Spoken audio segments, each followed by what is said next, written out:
I first met Sanem in what you'd call elementary school. We claimed the moments as only the young can. We would run just for the joy of it. We made outdoor games out of nothing.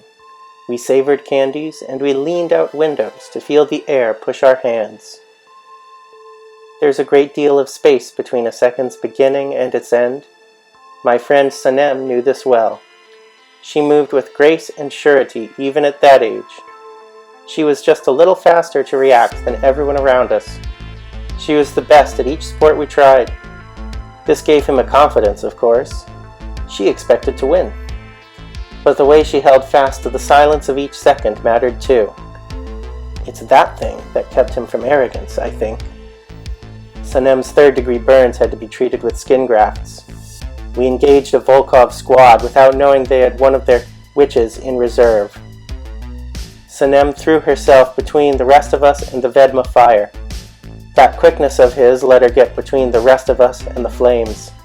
She couldn't catch fire, the divine pacts wouldn't let her, but much of the heat still got through. On the worst nights, I imagined those sounds.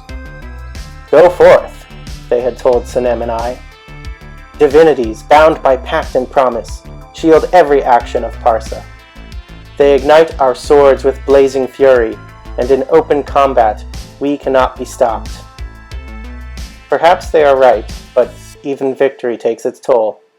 After years of service, Sanem had become a walking mass of injury and regret. Her honorable discharge was the first time we had been separated for longer than a week. By that point, I could no longer follow. After leaving the legions, Sanem turned from the light. She frequently drank as much as a fifth of rum.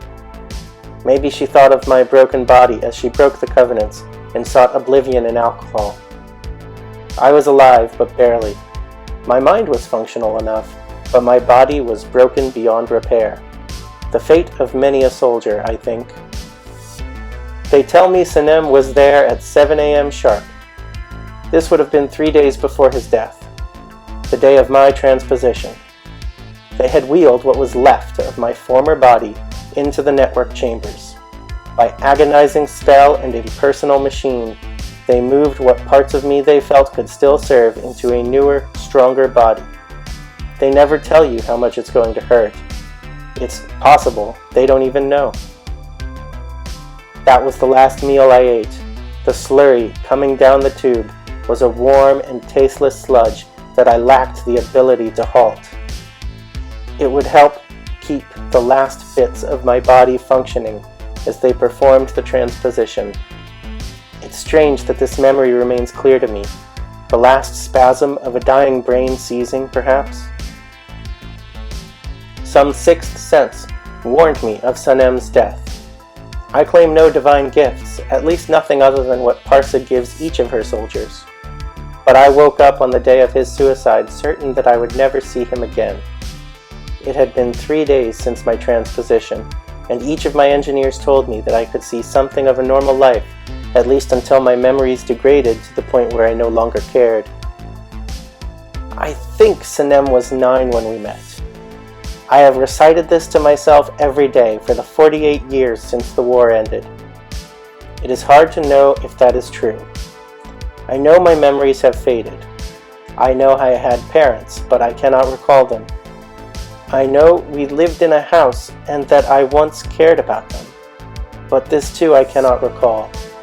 I know only that it happened. This body ensures that those things fade from me.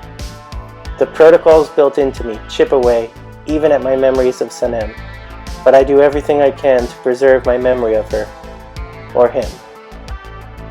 I am Golem 87H07. I am in the final, eternal stage of this body. I am a rebel, although I do not know why. My memories are gone. What I have of my previous life is etched into my right arm. By me, I presume. It says simply, "Serve Parsa no more, for the sake of Sanem." I wonder who she was.